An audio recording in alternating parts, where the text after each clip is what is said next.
Welcome to Women Who Recruit. I'm your host, Laura, founder of Hopes Consult, a training and advisory business for recruitment agencies in Australia. I've spent my entire career in recruitment, and I'm just as passionate about our industry today as I was nearly 20 years ago. The purpose of this podcast is to get to know and celebrate the incredible women who dedicate their careers to our industry. This isn't just about their highlight reels or the big rise to the top, although we will definitely touch on that. We'll be talking about what it actually looks like: career choices, leadership challenges, ambition, doubt, burnout, and the constant juggle of work, family, and everything in between. If you work in recruitment and you want to be inspired by the stories of women in our industry, then this podcast is definitely for you. Welcome to Women Who Recruit. I am so glad you are here. Hi, everyone. Welcome to this week's episode. Thank you so much for tuning in. I am here with the incredible Christine Wright. Thank you so much for joining me. I'm so excited about this chat. Christine and I connected recently, and we caught up a couple of times, and I feel very honored that she is giving her time to chat to me and to chat to us on this week's episode. So thank you. As always, I'm just going to start with your bio, just to give people context as to who you are, what you're about, and where you've been. So, Christine first landed in Australia in 1998 via a work transfer, and despite her 13-year stint overseas, considers Australia her second home. However, she's still an England supporter in sport, especially for rugby. Travel is still a passion, and even though she's travelled to or lived in 5 out of the 7 continents in the world, she still thinks there's a whole lot more of the world to see and experience. Christine has over 31 years experience in the recruitment industry, working at board and executive level. She's run medium and large scale recruitment businesses across 4 continents, including Australia, UK, US, Japan, and across Asia. She's now a principal with the Satori Partnership, which is a group of talent industry experts providing advisory services back to the recruitment industry and corporate talent functions. How does it feel when people read out your bio? Is that me? I sound really good. I sound kind of credible. Yeah. I feel like everyone finds it kind of like, I don't know, it's tough listening to someone read about you, right, out loud whilst you're sat there. Yeah. Yeah, we all like to be more modest than that. So Yeah. And I feel like even for me, like I'm coming up to my 2nd decade in recruitment, right, which just feels so mad to think that my whole career has been in this industry. But that's the same for you, right? Pretty much your whole career. So where did you, just for kind of backstory for people, because you've had this incredible, impressive career, which has afforded you, like you said, a lot of travel. You've been able to, you know, sit in boardrooms and grow businesses past, you know, initial expectations. Like, where did it all start for you? Like back at the start of your recruitment career, like, is this what you thought it would look like? Well, I didn't choose recruitment even. As most people say, I graduated from university. I realised that maybe after gaining a degree, it wasn't the best thing to continue to work behind bars. Yeah. And I went and answered an advert to find out what a recruitment consultant does. So I changed in the back of my dad's car into a suit out of my John Lewis uniform. If anyone knows that store from the UK, where I was working for Christmas. And I went along to the interview and I got the job and started 2 weeks later. And I'll be honest, at that time, I was just glad someone gave me a job. Yeah. As you are when you're a graduate. And I think very quickly I realised that I'd landed on my feet. In the fact that, first of all, I joined Hayes and they had, probably still have, the best training in the industry. Yeah. I'm not going to start on a Hayes but sell here. They do, but right? They do. They also had really clear career paths, and they also judged people by what they did. So it was a meritocracy. So it didn't matter who you were. If you did well, you got ahead. And then the other thing I realised, that someone was paying me to talk to people. And I couldn't quite believe that when I made my first placement, that they were paying me to do this. And I love talking to people. I'm a extrovert, not in the type that I don't particularly like getting up on the stage, but I get my energy from people. So it was like the perfect job for me. And I remember sitting around with my friends and them all sort of complaining about their first jobs, and me sitting there quietly thinking, but I love my job. I love my job. So I enjoyed it from the beginning. And you know what? I'm still really, really close friends with a lot of people that I started with, that I met on my first day in my first training course. So, you know, it's been a massive part of my life. Yeah, huge. Both in and out of work. And like, because I think, you know, most of us say, you know, the first kind of couple of years are the hardest, right? And that's when a lot of people leave our industry and they don't think they're cut out for it. But it sounds like you kind of had this experience of just going like, oh, this is exactly what I'm meant to be doing. Like, yeah, I loved it. Look, I knew deep down I was always quite target driven. So like my first job in a shoe shop when I was 14, and you used to have to sell the extras like the shoe polish and the shoelaces. This is so ridiculous. Anyway, so we had a board out the back where everyone would write up if they'd sold extras that day, or fancies as they were called, don't know why. Anyway, so I used to love having the most sold. So that was even at 14. So obviously I was pretty competitive, right? So so it played to that, but I really I enjoyed the social aspect of it. I worked with such great people, and that in that sense, I landed on my big start because I work with great people. I know not all people have that experience.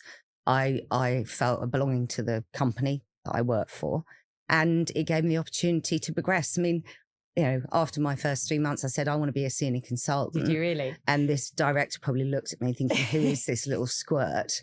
And he said, you've got to bill X amount in 3 months. And I went, okay. So I did. And you just did it. And I did it. So I just really enjoyed it, but I also enjoyed the other side of it. I mean, I will always remember my first placement. Yeah. Marion Little, part-time bookkeeper, Hemel Hempstead Trading Estate. God, you can remember the whole thing. Yeah. And that's so good. But that's one of your defining moments. Yeah. You know, your first placement, and people aren't a commodity. I just really enjoyed it. In fact, I don't know Marion anymore, unfortunately, but I still have, I don't know, maybe in Hemel Hempstead still, but I still have friends from outside of work now that were my clients or candidates. So I think that's a really beautiful part of it, isn't it? Yeah. And like, you know, that first placement, that feeling of like, oh, I can actually do this. Yes. Like I can do this from start to finish. Like so validating. You feel so proud. And like also that feeling of like, oh my God, like I've just secured someone a job. Like I've supported someone in their career. Like how amazing is that? You know, that for me, that feeling never went away. And I think, then the relationships you build, because not just internally with your team, it's like you know, I've got clients now that I'm still in touch with that I started recruiting for 15, 16 years ago, you know, and there's that real trust in the relationship, you know, because you're dealing with people and there has to be. So you get to develop this whole community. Yeah. And then it goes beyond that, because I always say that as a recruiter, you're really basically a nosy person. Yeah. Because you get to go and talk to companies and lots of different companies, and you get to ask all the questions that you need to know that will be relevant to attract a candidate to that company. And you will learn things about companies that you didn't know.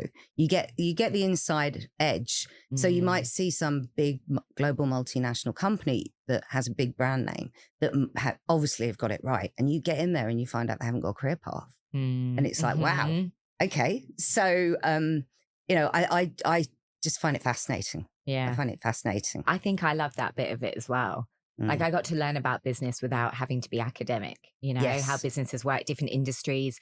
I love the fact that I could recruit across different, like multiple industry sectors, because it's like, I started to understand how like a nonprofit functions and how a finance house functions and what a creative agency does and, you know, what turns the cogs on the wheels. And I loved that part of it. Yeah. Like I think I've always been very curious about learning how things practically work. And so that element for me was always like, oh, this is it's so varied. It's so interesting, you know. And you have to understand what is entailed in a job. Yeah. Okay. You don't have to be able to do the job yourself, but you have to understand the job itself. Yeah. And there's nothing more terrifying than a client saying, so tell me what you think this job entails.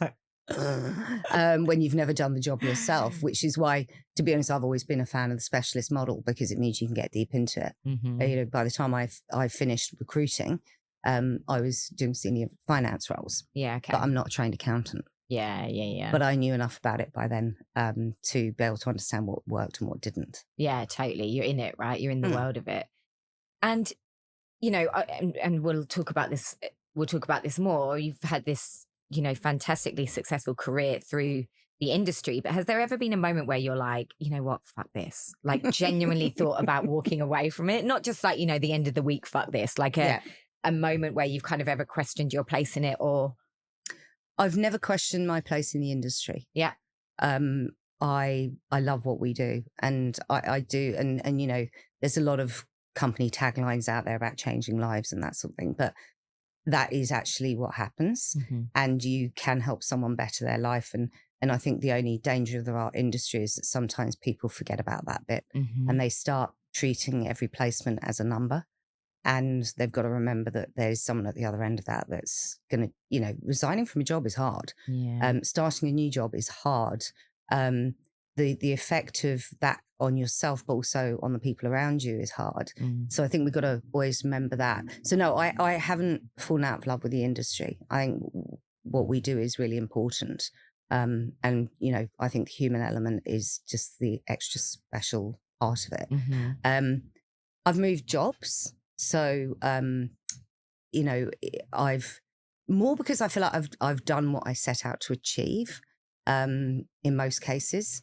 I've actually only ever worked for 2 companies before. Now I'm self-employed, but I've only ever worked for 2 companies. But for instance, in Hayes, where I was for 28 years, you could argue I had 13 different roles. And I worked across 4 continents. So, you know, if I've worked in the big corporate motherships, and I've also worked in businesses that were acquisitions, and I was coming in after a founder. So I had a real variety, and that's what kept me there. So no, I haven't left because I've fallen out with something. It's just been time to move on. It's been time to move on. Yeah. I mean, and that's pretty incredible, you know, because it's, as we know, it's not an easy I've had industry. my days. I've had my days where you're going, I can't believe this. Why am I here? This to myself? But it doesn't tend to last very long. I mean, I am naturally an optimist, so I'll try and see the good in things. And if something bad happens, a bit like the days when you're on a desk, right, and you didn't want to pick up the phone again because you know it's going to be another person turning a job down or whatever. And in those times, I used to I'd go and interview a candidate or go and meet a client or get on the phone and talk to someone else, because I just knew that there was something going on that day, and I just didn't want to try and close anything. Right? So it wasn't going to work. So there are those days, but on the whole, you roll with it. Yeah, it's funny that, isn't it? That was always some really good advice that I had been given. It's like, if I was having a real knockback day, just go and speak to a client that loves you. Like, go pick up the phone to a candidate you place that loves their job. Like, just give yourself a little reminder that you're good at what you do. Yes. And that there's a reason that you do what you do, you know? Because I don't really think there's been any point either in my career where I've gone, I don't want to be involved in the recruitment industry anymore, ever, really. Yeah. Which is funny to think about, you know, because I need a lot of variation. It's funny that it's always been variation within recruitment, you know?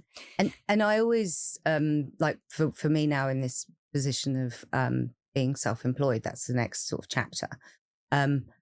Yes, I will and have in the past through executive coaching worked with other industries, but you know, this is my wheelhouse. And this is where I have the passion still. So as long as you still have the passion, why wouldn't you continue to work in it just in a slightly different way? Yeah, totally. Just adapt. What's been like the hardest season of your career? I would say the move to Asia, in particular to Japan. So I moved up there. I was in my sort of mid to late 30s. I was single, so I moved to a foreign country. I had been up for 2 days to have a look around beforehand. That's it. Yeah, that's great.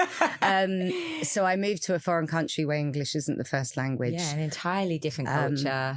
A totally different culture. I was going in to take over from a founder of a business that the company had acquired. I will say that I had the best support network ever from Australia, from my colleagues in Australia, from my boss, from my peers. You know, they made sure that I was fine. But as a social animal who's used to having a lot of friends around them, to move somewhere not knowing a single person, and then the only people that you get to meet at first are the people that work for you, and you're the new boss, and you come from the big bad beast that's acquired the company, it was pretty rough. Now, all the people in the business were absolutely lovely. Most of them were lovely. There were probably a few that weren't, I'll be blunt. But most of them were lovely. But it was a massive period of change for them. And also it's towards the end of the GFC as well. Yeah, right. Okay. So everyone had been strung out. They were obviously all tired, a bit like everyone is at the moment. But so going into that, but also not having the usual support network apart from people on the other end of the phone, that was pretty tough. But I never thought about giving up or anything like that. You pull on your resilience at that point. Also, I'm quite stubborn. So you're like, I'm making this work. I'm making this work. And look, honestly, that was a massively defining moment in my career, taking that job, taking the leap of faith that I could go and run a business away from the usual support networks, take it over in a fairly difficult market, as well as also a bunch of unknowns. Because to then I'd always worked with people I'd known. But it was defining. And honestly, it launched me into the Asia role. So 2 years later, I moved into running all of Asia. And so it was a really, really good experience. Didn't appreciate the earthquake that came in it, but it was really what? defining. And why, how did that look for you? Like you'd obviously be in the day being in work mode, right? And then walking out the office at whatever time. What did you do to like build your network? Were you just kind of going back and sitting in your accommodation being like, oh my God, like, did you just get out there and like start seeing, it was a mixture. Yeah. It was a real mixture. I, at first, because there was so much to take on board as well, I kind of very much treated like I'm here for my job. Yeah. Okay. Okay. So, long hours, some working weekends, that sort of thing. Because I had a huge amount of information to get in my head to be able to effectively run that business. I wouldn't necessarily say that's the right way to do it, but it is. And then I had a couple of people introduced to me through people elsewhere in the world. So that was good. As another person that had just moved to Japan from the UK, actually. So I had people to go out and do things with. And I spent a lot of time walking. I'll be honest, it's because I didn't know how the trains worked, didn't know how the buses worked. I didn't know any Japanese, so I didn't think I could direct a taxi. So I just walked everywhere. I mean, it's great for fitness. And I kind of set every weekend I had to go to a new place. Yeah, okay. But it was quite lonely for someone that I'm not the person that goes, I want to go traveling on my own. Yeah. I like going and experiencing it with people and having memories with people. So that was quite hard. But I'll be blunt. I've got a huge support network in my friend group. Most friends I've had in my life since I was at school or even 30 years ago. So I relied on them, my family back in the UK, and as I said, and work colleagues who are friends. Yeah. So that was fine. And then over time, I worked out, I'll be blunt, who were my people and who weren't my people in the business. And then, today I have really close friends who are people that used to work for me there. So you get through it. And look, I mean, Japan's an exciting place. I mean, how many people are going to Japan at the moment? Every second person seems to be. I know, yeah. And it's an amazing place. And it is so foreign. I mean, I'm actually glad I went somewhere that was considered a bit more difficult. Yeah. Because I think it means that if someone said, go and live in this difficult place, I'd be like, fine. Done it once. Done it once, I can do it again. So, and I lived in China as well. Once I met my now husband, I lived in Shanghai for 3 years. Yeah, right. As well. So Japan and China, not necessarily soft landings into Asia, but exciting. You went England, Australia. Why would you want to make it too easy? Yeah. Why would you want to make it too easy? So yeah, it wasn't like I was just, lying on the sofa, drowning myself in a bottle of wine, lonely and crying and Bridget Jones style or anything like that. But I got out there and I did things. But and I did have frequent trips to see people either in the UK or Japan. Yeah. Sometimes you just need that. Yeah. Actually see people in real life. And how is your, because your career just grew and grew, right? And especially, and I'd love to kind of hear your thoughts on the last few years, especially with making the decision to kind of go out on your own and what that looked like. Like, how has your relationship with ambition changed over that time? Because you were obviously extremely driven, like you said, from the age of 14, like, had that spirit of competitiveness. Like, did you at any point in your life, did you notice a shift with that? Has it always been the case? Yes, there has been a shift, I think. But there's been a few shifts. So when I was consultant and building my career to management, and before then it was all about I want to win, right? And I remember moving to Australia and being up against some of the tried and tested competitors of Morgan and Banks and Michael Page, and just wanting to beat them. Like, I'll be honest. Yeah. And if I did beat them, I did a happy dance, basically. So my ambition was to make a lot of placements, to beat the competition, all that sort of thing. Those are in the days when we were all taught to snarl at each other as well, rather than be nice to each other. So that was a different type of ambition. Once I transitioned into management, and I say management, not leadership, in management, I still wanted my team to be the best. I still build myself. I wanted to still lead by example, lead from the front, all those sort of cliched words. But I wanted to show them that you could manage and you could also be a high performer as well. And then as I moved away from being on a desk and billing, then it honestly, it became my ambition was for the people that work for me.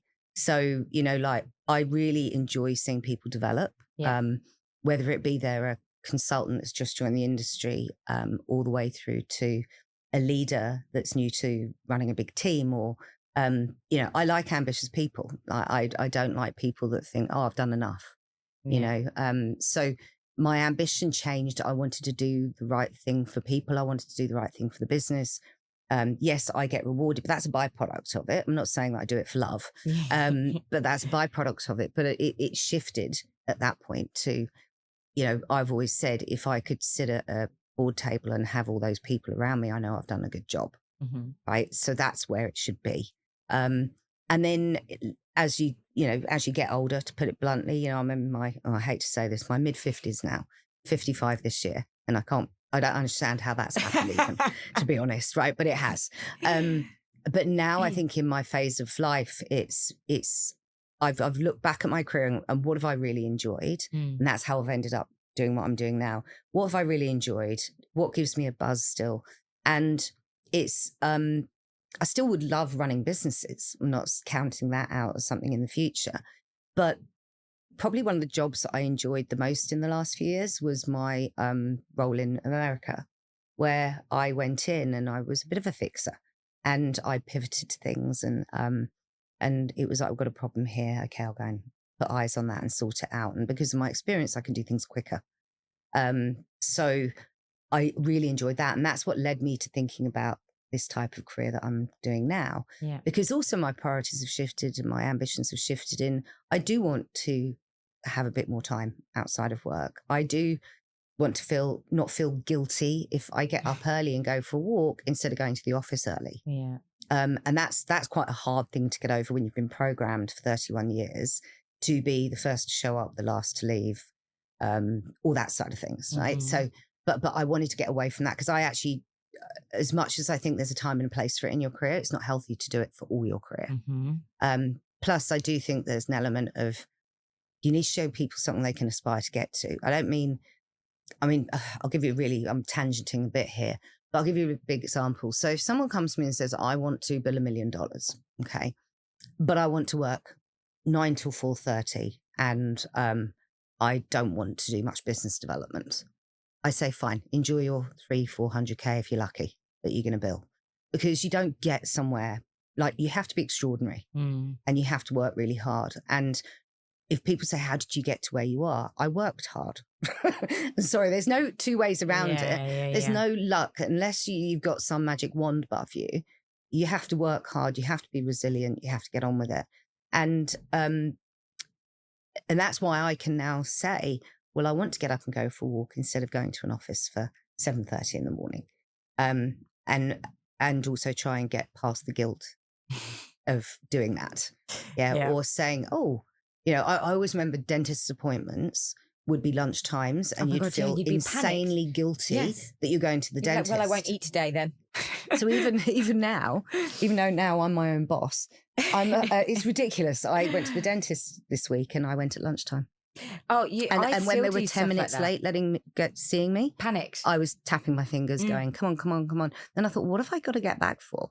So that programming takes a long time to do. I can imagine, because I've been running my own business for 8 years, and I still catch those little moments of stuff like that, of being like, having to justify why I might be doing something on a weekday. Yes, especially since I've had Emma, because there's this double justification of like, well if it's double not guilt, if it's not Emma related, to tasks or work, and my husband's off work at the moment. It's really funny because a couple of times he's been like, do you want to go and grab a quick lunch? And I'm like, I can't, I'm busy. He's like, you're also your own boss. And I'm like, yeah, but doesn't, there is obviously a fine balance with having to get stuff done. But I feel, yeah, I went to the dentist a couple of weeks ago as well, and I found myself being on the clock. Yeah. But it's so hard to get out of that when you are a self-disciplined person who then has also been rewarded, I think, Yes. for that Yeah. behavior, right? Because you start to also associate like the level of work you put Yeah. in, obviously, and our industry is that. Yeah.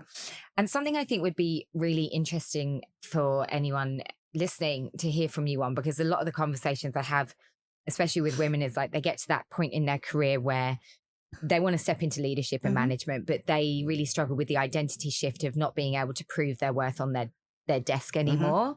How, for you, kind of, because you said even as a manager, you still kept a desk and you wanted to be amongst it. How was that shift into like that true leadership where it was like you're not on the tools anymore? Hard. Yeah. Hard. At first, it's really hard. And I think, I found myself even a year ago justifying my existence by saying I used to be able to bill this much in a month. It's ridiculous. I have value. It would be like, do they think I got here without doing that or without being successful?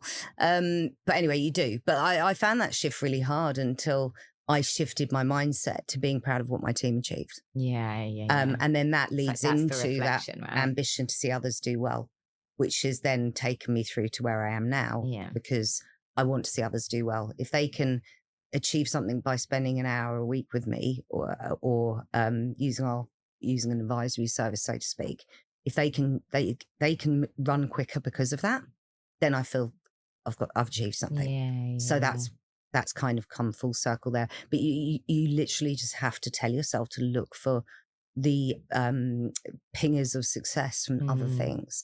And it could be that you've got someone who used to be afraid of BD and now they're a BD monster.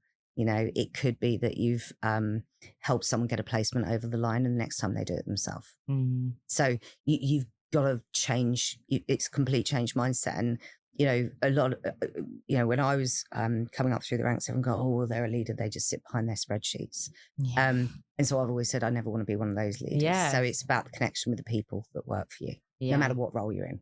And I think a lot of people have had, that leader, haven't they, where they've gone like, I don't really know what they're doing. And so carry in the back of our heads, like people don't think I'm if you're a leader, doing stuff. If you're a leader, you're making decisions that affect the people in the business, right?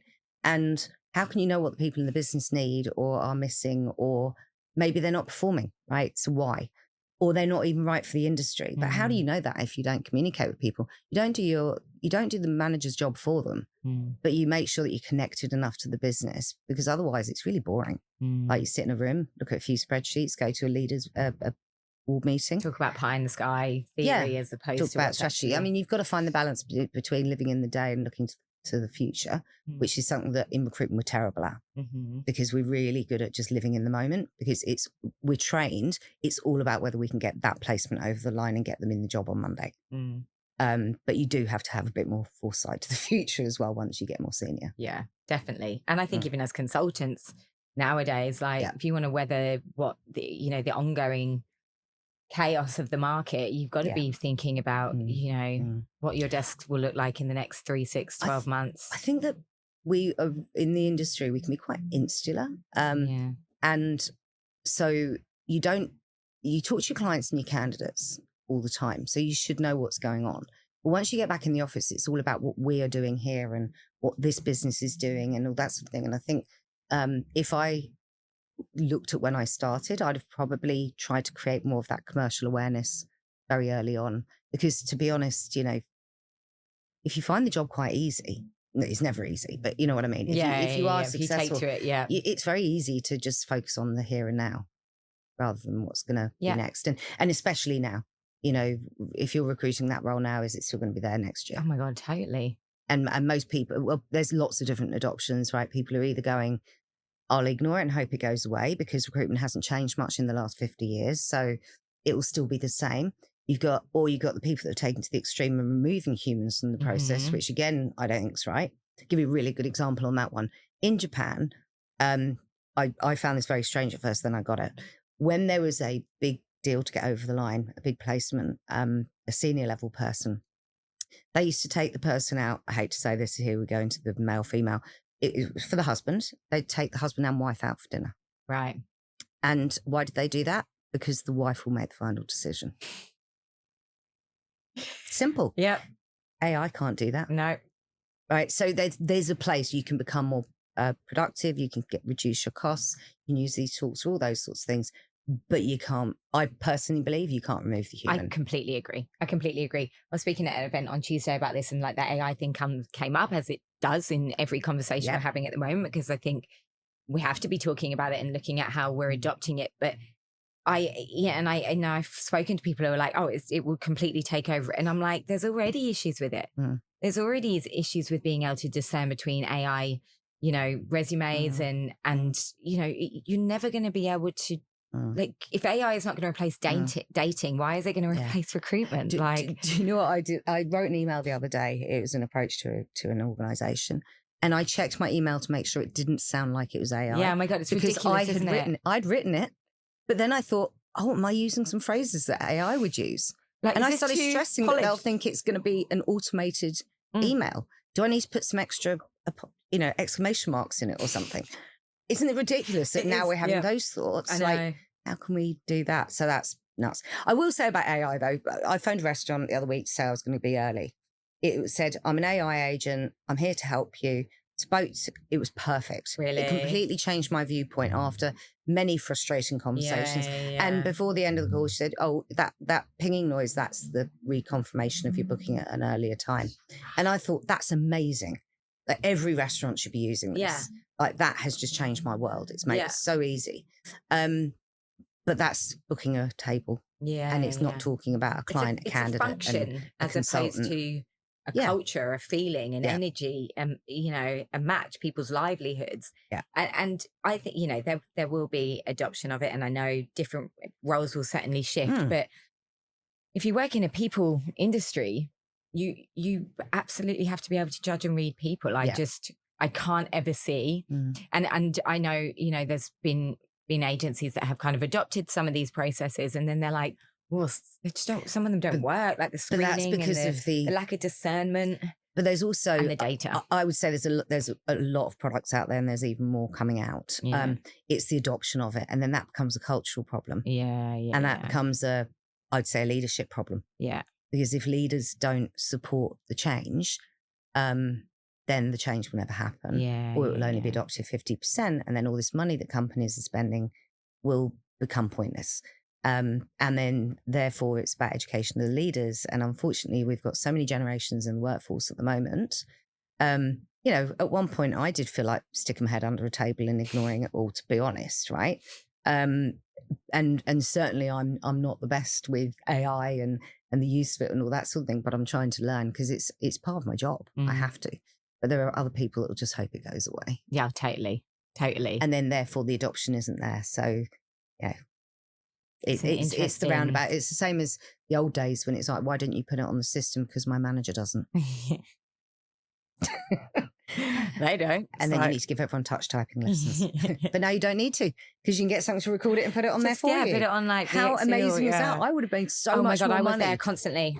Get my notes on. Exactly. And going back to like the leadership piece, if we can go back there, I would love to find out from you. Obviously, you have been a leader across, obviously the same organization for a long time, right? But lots of different, almost kind of startups, division mergers within that, lots of different cultures, different countries. Yeah. Like, has there ever been any points or a specific point in your leadership career where you have felt pulled away from like your authenticity as a leader, or there's been expectations you as a female leader that didn't necessarily align?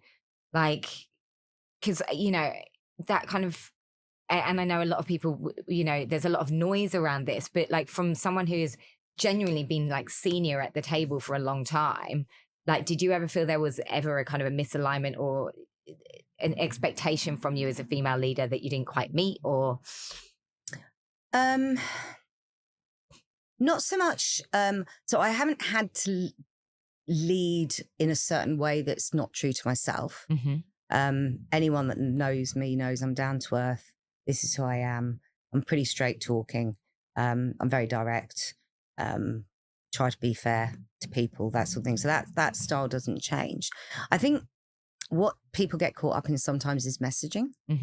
And sometimes there's messaging that you don't agree with, especially, so if you work for yourself, you don't have that problem anymore. But if you work for other people, there's messaging that doesn't sit quite right with you.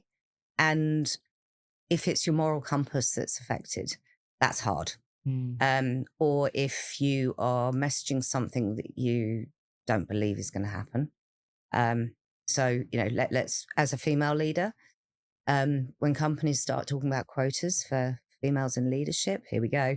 But you know that you don't think it's going to happen, but you're still having to present that. That's hard. And then you have to make a choice. Do you not say anything and bark that, which again then means that you're not doing the right thing by the instruction that you're being given, because there is a hierarchy in corporate. Or you have to back something and pretend that it's going to change the world, even though you don't believe it is. And that can sit pretty uncomfortably with you. Yeah, it's hard. It is really hard. I've tried to be a good corporate citizen, so to speak. And don't get me wrong, I've worked with people that I don't think it matters who you are, what you are. If you are a supporter of something, whether it be female diversity in leadership, whether it be neurodiversity or whatever, as long as you're being a supporter is one step further than someone not even caring. Yeah. But the messaging part can be hard. And yes, I've had to do that in my career. I've had to give messages that I don't 100% believe in, but what I've made sure is that it's not something that goes against my moral compass. Yes. Yeah. Because then I wouldn't be able to do it. Yeah. Wouldn't be able to do it. But and I suppose the advice I give anyone is dig into what the actual messaging is. If you don't agree with it on face value, I used to be much more hot-headed. I'm a lot more measured now. But, ask more questions about it, find out actually what they're trying to achieve. Is there actually a way to make the messaging more realistic? That's what I've tried to do. When I've kind of gone, I don't believe this is really going to change the world. But every little bit will help. Yeah. So, getting more women into leadership, me going speaking on a panel to a group of young women in Japan who all turned up in black suits and white shirts because that's how they get a job. And they have to look uniform. And they asked me questions like, how can I get ahead as a female? I can only tell them what I think they need to do to do that. If they don't believe they're going to get in the company that they're in, then, one woman said to me, I feel like there's a glass ceiling above me. And I said, well, have you tried this? Have you tried that? Have you tried that? Yeah, I've tried that all. And she said, what's your advice to me? And I said, look for another job. Look for a company that will actually support female leadership progression. Yeah. So that's a hard one, because as a female leader, you are asked to talk about it a lot. Yes. And if you don't believe it, people know. Yeah. People know. Well, it's like we said when we first caught up, didn't we? We were talking about, because you are one, then you get asked a lot about it, and it becomes like the focal point, I guess, of we'd love you to come on this panel, or we'd love you to come on this podcast and talk about female leadership. And I guess we all can only be in our own experience with that as well, and I think it is also very hard to comment on the wider spectrum of that. I've been talking about how can we promote females in leadership for 20 years. Yeah. It really, really started probably back just before I went to Japan. It's obviously very pointed in Japan that it was spoken about. And sometimes you do go, and I'll come back to that in a minute, but you do go, I can actually talk about a few other things. Like, if you want me to, I can. I can, just instead of banging the drum and telling my story and how did I get here and how can I inspire other female leaders? Sure. I love the fact that people will look at me and think I can do it. Absolutely love that. I'm so proud that, that in businesses where it's not culturally normal for people to come back from maternity leave, that in a business that I've run, that we had 100% return rate. I love that because people were going, I can do this. But I do have something a bit more to me than just talking about being a female leader. Yeah. Though I will get on my soapbox for a minute. I mentioned this to you earlier. Okay. We all talk about change in the recruitment industry. Yeah. And you've got some amazing women coming on this podcast. And I just did a quick Google stat check on the way here. And we all know 60-70% of the workforce in recruitment is female. Okay, so apparently we're really good at selling and filling jobs. And then they become great leaders, and often people talk about how great their female leader was. And I've had males, females, I prefer to work for a female leader, or this sort of thing. But the industry is never going to change because at the moment, because 20 to 30% of all the top recruitment agencies in the world, only 10 to 20% of them run by females as CEOs. And it gets even worse when you look at the chairs of boards who are meant to be the guiding principles of the company and looking after the best interests. 10 to 20% of chairs are female. So it's great that you've got a chair that is really supportive of having a balanced board, or making sure that they're getting the right females into how can we progress females. Maybe if we would have taken it a bit more seriously 20 years ago or even 10 years ago, we'd have better representation. But sometimes people do just get fed up. I mean, I've had an example where in my career, where someone doing exactly the same job as me got given a much bigger opportunity afterwards than I did. Was it down to capability? Don't know. Okay. And not to sound like I died in the wool recruiter, but my results were better than theirs. So I don't know how we solve it, to be honest. We've been talking about it so long. And I have to say, specifically, especially in the company that I worked at for so very long, I majority of the time didn't feel like there was a male-female divide. Yeah, okay. But that's because of the people that I worked for. Yeah. Like, they didn't care who you were. Yeah. You just had to do your job well. And that has to be cultural, doesn't it? And that has to be cultural, but there's still the golf course, there's still the the boys' drinks. Like, it still goes on. Yeah. Just depends where you are in the world. Yeah. And I think it's 2 points there that I guess I just want to touch on is like being a female in leadership, like then being reduced to only being able to speak about females in leadership, as opposed to, well, I agreed this bit, I've done this. Like, why are we not, that in itself, I think is a problem of like the only things that we're then kind of equipped to talk about are the problems that kind of plague us. And then I think, the other thing that you spoke about is like, at what point is there going to be a turning point? And I guess, you hope that the new focus on what, you hope, but the new focus on what kind of true flexibility looks like might help support at least the kind of return to work women who have had families and haven't found it a very accessible career to go back to. But then there's still a lot to fix there around it. It's a 24/7 role. It's 5 days a week. It's hard to run a desk without that full ownership and responsibility. So I think I think there's some great leaps and bounds made. I found it really, I think I've told you this one as well before, but there was a woman that worked for me indirectly, and we were having a discussion about her career and that sort of thing. And she just said when she came back from maternity leave, she found it incredibly hard because she felt that to come back in a leadership role and sit around the table with her peers, she felt she had to try and run as fast as they did still when she was coping with a 1-year-old. And even then she'd actually come back earlier than, like, she didn't take a full year. Yeah. And she said, I'm trying to do both, and it's really hard. Because I know that in this world, it's your results, and I know I can get good results. I just need a bit more flexibility. But at the time, there wasn't the flexibility. So I think the key is the flexibility. If she'd have had more flexibility and less guilt about leaving her child, less guilt about not, having to leave the office early to pick up her child when she'd had more flexibility and less guilt, I think she would have found it a lot easier. Yeah. But I do genuinely think that companies are really seeing that. But I think it can't truly be appreciated until people look up and see something different. And there's some amazing female leaders out there that have balanced everything. Okay. And I think that it's a shame because people seem to get to a point still. And it comes back to people can be great promoters, but when they want to appoint their successor, they think they have to be the same as them. And that's the same for our clients as well. Years ago, a chartered accountant wanted to recruit a chartered accountant because they're familiar with it. They've got the same background. Of course, it's going to work. Yeah, culture fit rather than culture add, right? Yeah.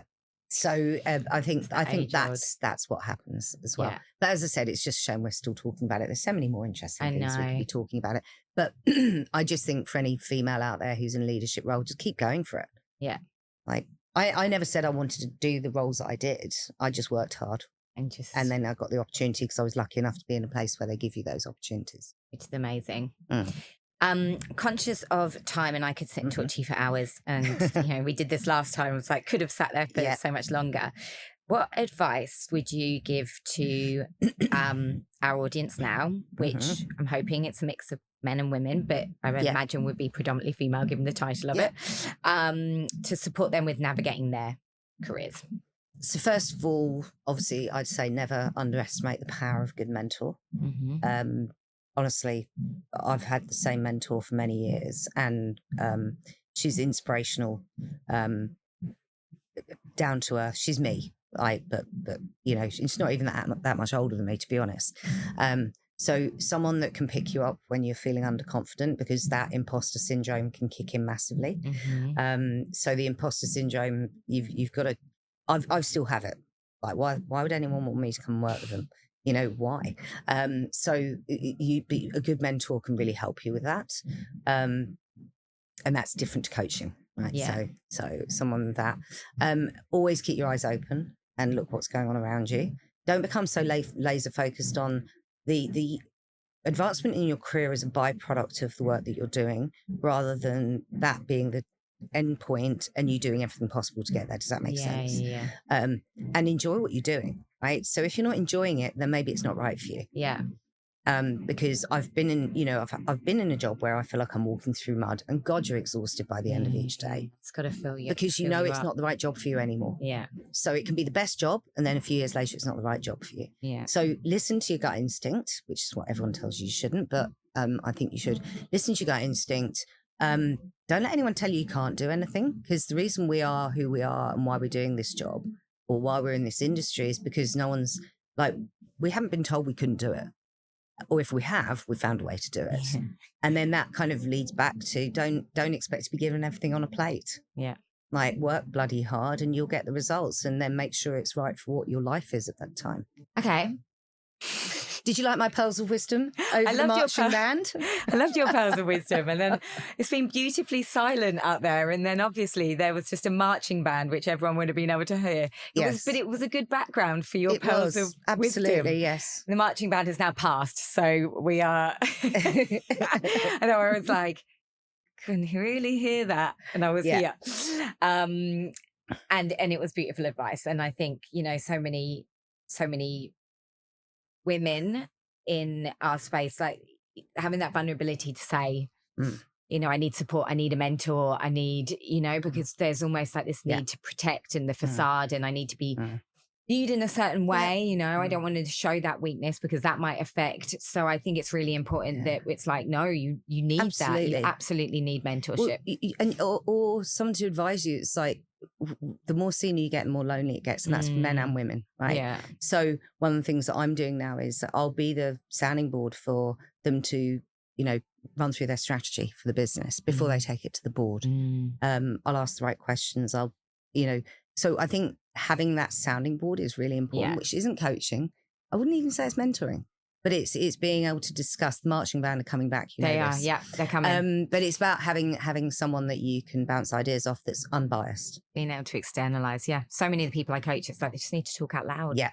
To talk out loud to someone. And my last question for you, to the background of the marching band is, what's your absolute go-to, I've had a fucking day of it ritual? Like the ultimate self-care. Okay. So for anyone that knows me listening to this, if I start saying that I go off and run a marathon or, go to the gym or anything like that, they will know I'm absolutely lying.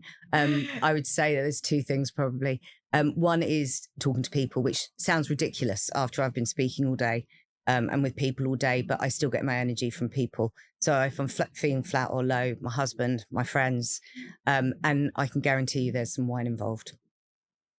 Guarantee you there's some wine involved. Yeah. Less so than when I was younger, but there's still some wine involved.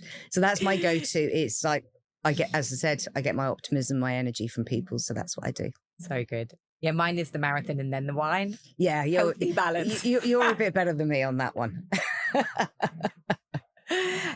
Christine, thank you so much. I know I've said this and I could sit with you for hours, and you've had the most incredible career and you provide such amazing advice, and I really appreciate your time coming on, because I know there will be a lot of people that can learn from what you have shared. So thank you so much. Thank you for inviting me. Thank you everyone for tuning in as well, and we'll see you next time. Thank you. Thank you so much for tuning into this episode. I really hope you enjoyed it and have taken something away from it.